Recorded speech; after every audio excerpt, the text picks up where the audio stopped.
Kawan-kawan, sebab hari ni is the special, I share you docket khas yang keluar daripada Kementerian Kesihatan. So nampaknya dah lebih pada 200 orang. So let's begin. So good evening, Dr. Roland here from the Sky Clinic, dan hari ni I akan share pasal vaksin. Siapa yang beria nak vaksin tu? I akan cerita sikit. And kenapa orang-orang frontliner akan jadi test bed, ataupun mereka akanlah orang pertama akan jadi acid test. Dia akan kena acid test ni untuk tengok sama ada mereka sendiri nak ambil vaksin tu. So you guys yang duduk diam-diam tak nak komen apa-apa, nak kata padan muka tak nak lah, tak sedap pula. Tapi nak kata now the ball is on your court. Sekarang bola tu dekat you all, sebab you guys akan dapat vaksin tu pertama sekali. So nak bagi tahu you, dalam Kementerian Kesihatan ataupun sistem public health means ataupun sistem kesihatan kerajaan, lebih ada 280,000 staff.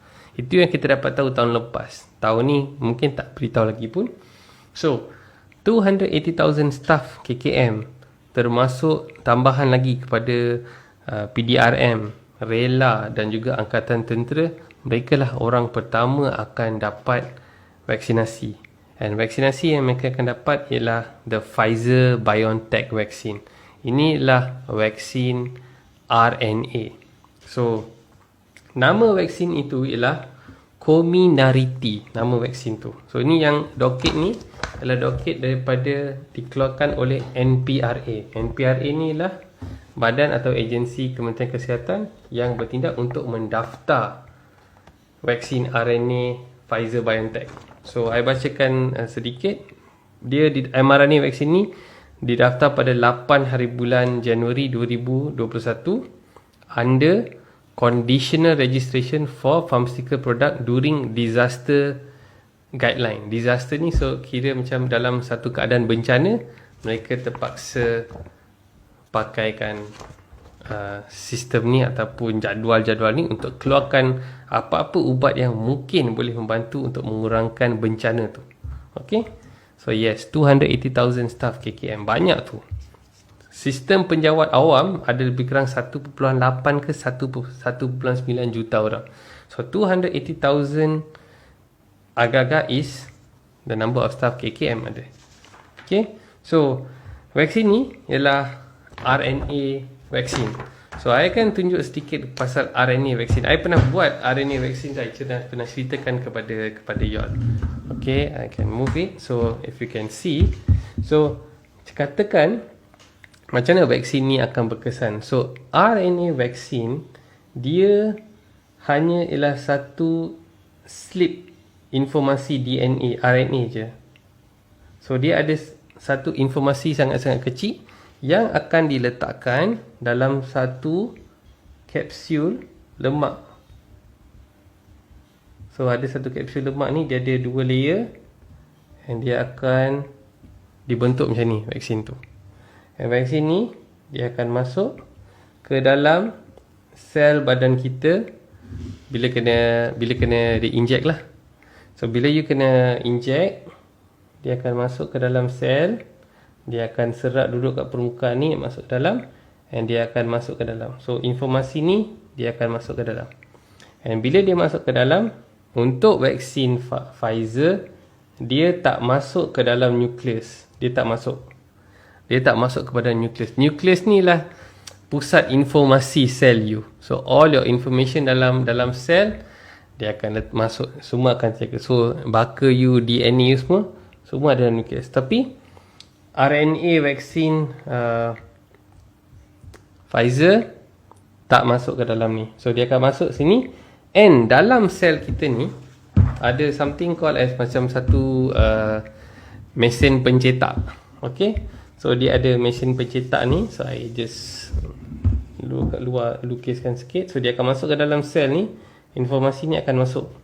So bila dia masuk, kita ada satu benda nama dia ribosome. So skrip tu dia akan masuk lalu kat sini, dan dia akan cetak. Dan apa dia akan cetak informasi ni untuk COVID-19 punya virus ni, dia akan cetak spike protein. Spike protein tu ialah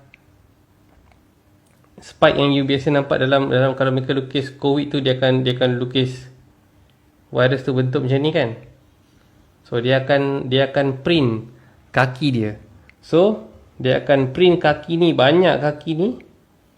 Mesin ni akan cetak, print macam fotokopi mesin, cetak, dia akan buat banyak ni. Dan benda-benda ni dia akan keluar. Dia ada satu gate lah, dia satu pintu, dia akan keluar and keluar ke dalam badan. So bila dia keluar ke dalam badan, sel darah putih you ada banyak jenis lah, ada B cell, T cell and everything. And sel ni apa akan jadi? Dia akan cam kaki ni, and dia akan cuba bentukkan antibody. So bila dia bentuk antibody, katakan kalau you tak pernah didedah kepada virus COVID tu and masuk ke dalam kerongkong you, so automatically badan you tahu bila nampak spike protein tu, dia akan bina something called as antibody. Bentuk dia macam ni, macam klip untuk tangkap benda ni. So sekiranya kalau virus yang betul-betul datang, virus COVID-19 yang betul-betul datang, dia akan klip. Bila dia klip ni, virus SARS-CoV-2 ni, dia tak boleh masuk ke dalam sel-sel paru-paru you, sebab dalam sel paru-paru tu dia ada docking site. Docking site ni lah tempat di mana klip ni boleh masuk.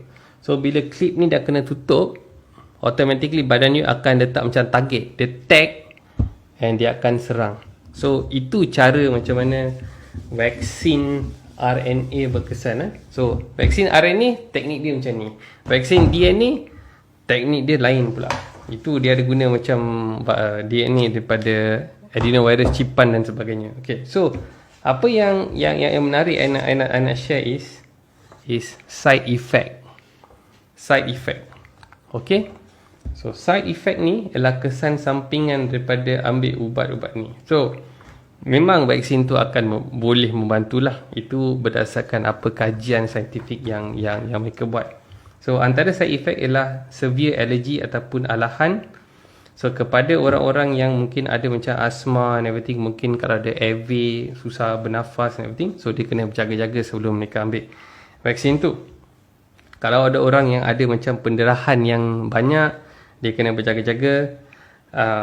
Dan orang ada HIV ataupun ada sindrom yang mana ada autoimmune disease ataupun immune system ni sangat-sangat lemah, mereka tak boleh ambil this kind of vaccine first selagi mereka jumpa doktor dan sebagainya. Tapi side effect ni yang paling ketara nak ceritakan lah. So dalam side effect punya docket kat sini ni, docket ni siapa-siapa nak, saya akan share nanti atas page link saya. Nanti you boleh download sendiri dan you boleh baca sendiri. Tapi semua docket ni dalam bahasa Inggeris. Jadi saya nak terjemahkan dalam bahasa Melayu sebab Menteri Kesihatan pun dia takkan terjemahkan dalam bahasa Melayu. Tapi saya nak ucapkan dia tahniah lah. Dia akan dapat vaksin ni awal seminggu sikit untuk suntik semua staff KKM tu. Okay, so first thing is common side effect. Lebih 1 dalam 10 orang akan ada sakit dekat bahagian lokasi, akan rasa simptom-simptom keletihan, sakit kepala, sakit otot, sakit sendi, demam, dan mungkin ada yang menggigil, demam sampai menggigil. Itu 1 lebih daripada 10 orang. So mungkin 2 orang daripada 10 orang akan ada simptom macam ni. Mungkin 3 orang akan ada simptom macam ni. Okay, dengar yang lebih menarik ni. 1 daripada 100 orang mungkin akan ada kemerahan dan mungkin ada muntah-muntah. Okay, yang lepas ni lagi menarik. 1 daripada 1000 orang akan ada pembengkakan nodus limfa. Nodus limfa ni dia boleh ada dekat bahagian tengkuk, boleh ada dekat bahagian ketiak, depan ni your neck, belakang kepala ada limfa ni. Okay, so nuris limfa. Feeling unwell, rasa sangat-sangat lemah. Pain dekat limb, sakit dekat tangan dia yang berlarutan. Lagi satu menarik tu. 1 daripada 1000 orang akan ada insomnia. Insomnia ni tak dapat tidur. Okay. And ada juga yang ada rasa kegatalan pada tempat lokasi injection tu. Okay. But here's the thing yang mereka terangkan kat sini juga, rare side effect. Kesan side effect yang sangat-sangat jarang, may affect up to 1 in 10,000 people. Mungkin 1 daripada 10,000 orang boleh mengalami simptom paralisis muka ataupun cacat saraf muka dia, facial nerve dia untuk seketika. Mungkin seminggu, 2 minggu, 3 bulan, 6 bulan dan sebagainya. So benda tu yang bila I tengok tu like, hey, facial drooping tu macam mata dia boleh jatuh, bibir dia boleh jatuh macam ni, cakap macam tu sampai air liur melilih and everything. 1 hingga 10,000 orang may have this effect. Okay, so katakan kalau kita suntik 500,000 orang, maka akan adalah mungkin 50 atau kurang orang ada simptom yang macam mulut dia batu, mata dia jatuh macam tu, slurring, cakap macam tu boleh terjadi. Dia tak boleh punya betul-betul. So this is what we call facial drooping. Okay, so ini doket yang mereka sendiri keluarkan, bukan I tarik daripada langit ataupun dan sebagainya. So kalau you guys buat press statement kepada menteri-menteri yang pandai tu, kau bacalah ni kat public.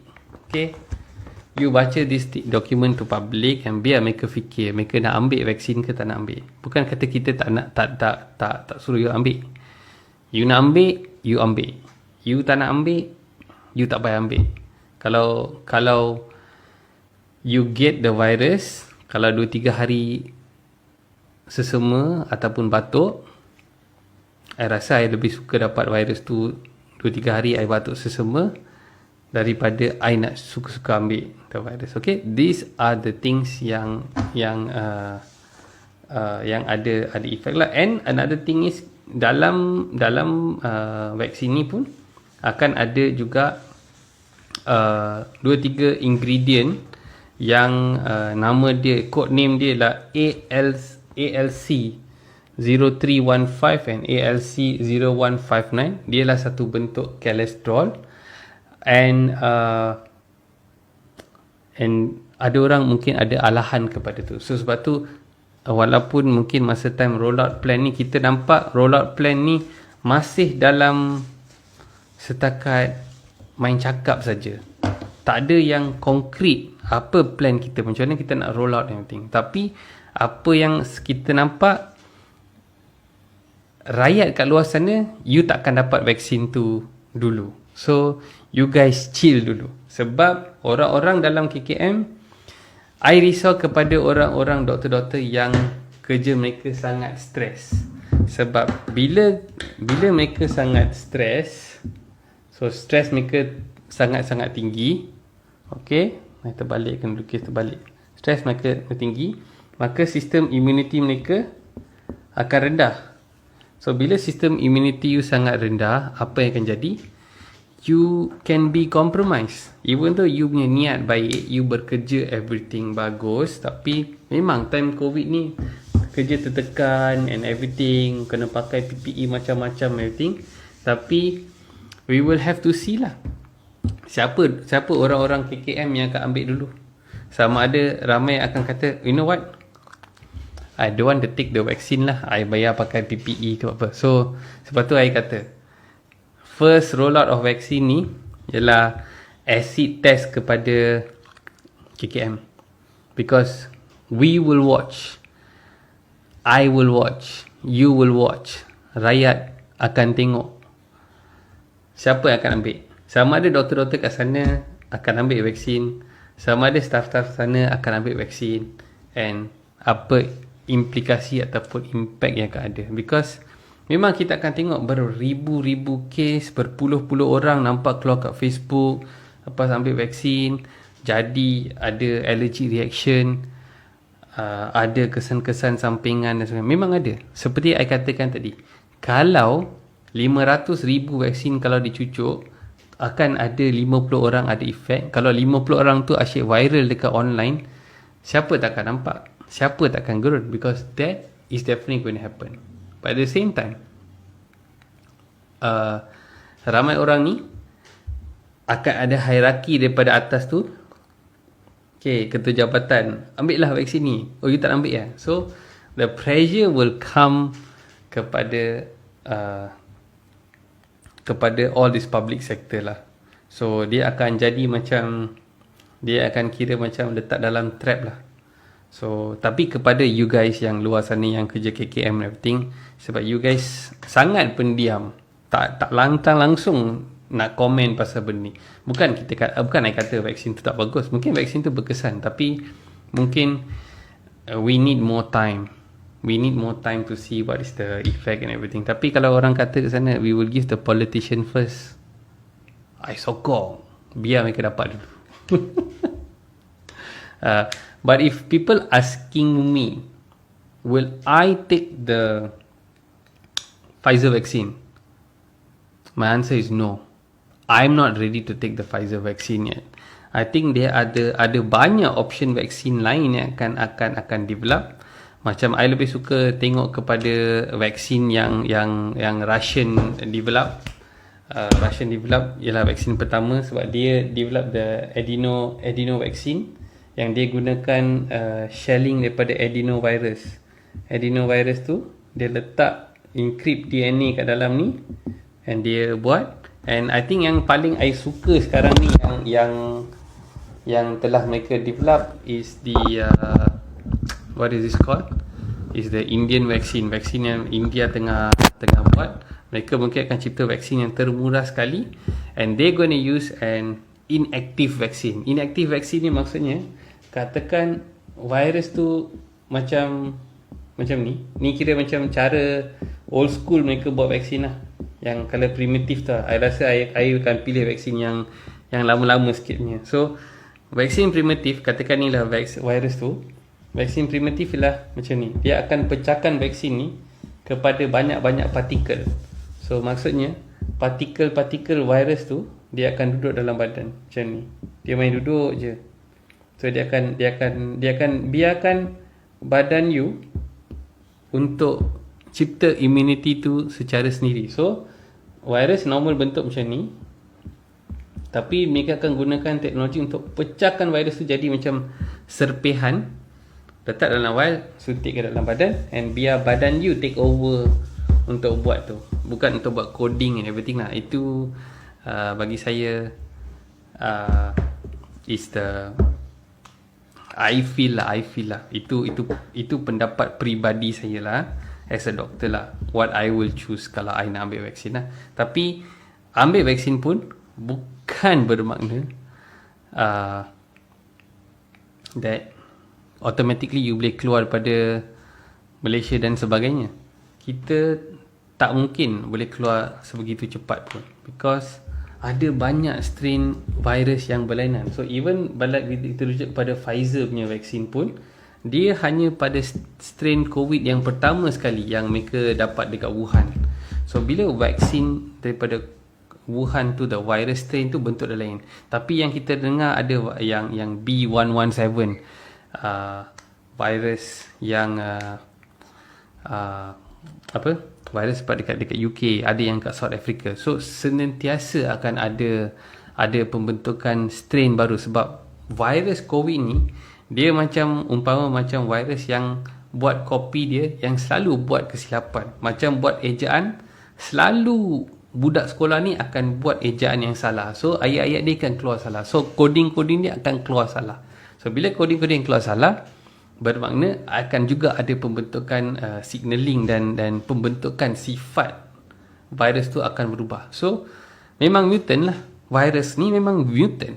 Virus ni memang viral. Sebab tu kalau you beli antivirus pun untuk komputer, mana boleh sekali you beli antivirus tu sampai 20 tahun, 30 tahun you guna. Sebab orang-orang yang buat antivirus tu lah yang mungkin buat virus-virus macam ni